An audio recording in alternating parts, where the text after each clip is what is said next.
Umva impamvu n'ivyifuzo bitatu bituma umwana w'umukobwa buri muvyeyi wiwe yifuza kumwita izina Queen. Isangemwo. Kaze muri Isangemwo nawe yo no muzi usobanukirwa impamvu Isangemwo nawe tugarutse ku nsiguro y'izina Queen. Byose ni kubw'isabukuru igiri ya 13 y'uno mwana muto w'umukobwa akunzwe cane yitwa Arakaza Happy Peace Queen.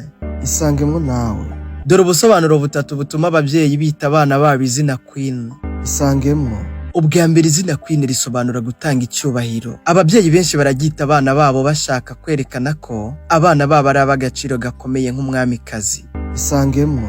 Ubwa kabiri izina Queen risobanura ishema n'ubwiza. Izina Queen riba ryubashwe kandi riryoheye amatwi. Ibi bituma abavyeyi benshi bagita abana babo kandi bishimye. Isangemwo. Ubwa gatatu byanyabye izina Queen risobanura igikomangomakazi. Igikorwa cyose uzumva canke uzobona mu izina Queen, uzohita ubona isomo n'itandukaniro ku bindi bikorwa byose wari umaze kumva canke kubona, haba mu gutegurwa neza, ivyo buranga n'ibindi. Isangemwo. Izina Queen ririyita abaririmvyikazi benshi kugira ngo bagaragaze igitinyiro cabo bongere banerekane ko barenze mu vyo bakora. Izina Queen ni iry'ivyamarekazi bikora ibirenze kandi vyiza. Isangemwo nawe. Isangemwo nawe rero ku bwa Arakaza Happy Peace Queen. Izina Queen risobanura iki mu mico n'imigenzo kw'isi yose naha mu Burundi.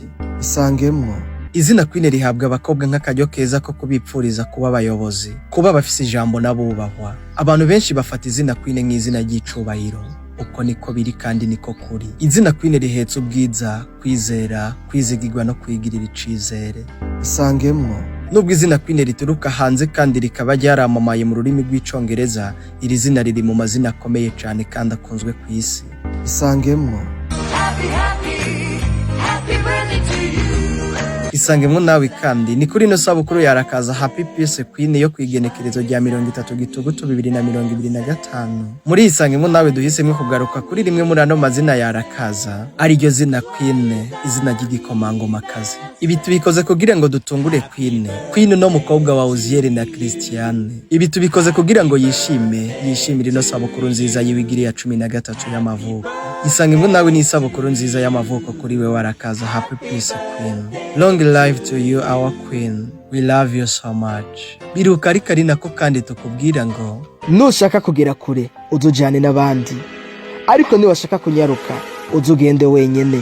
Dufatanye urugendo tugere kure hashoboka, twoye kwijana kuko inzira y'umwe ntishika.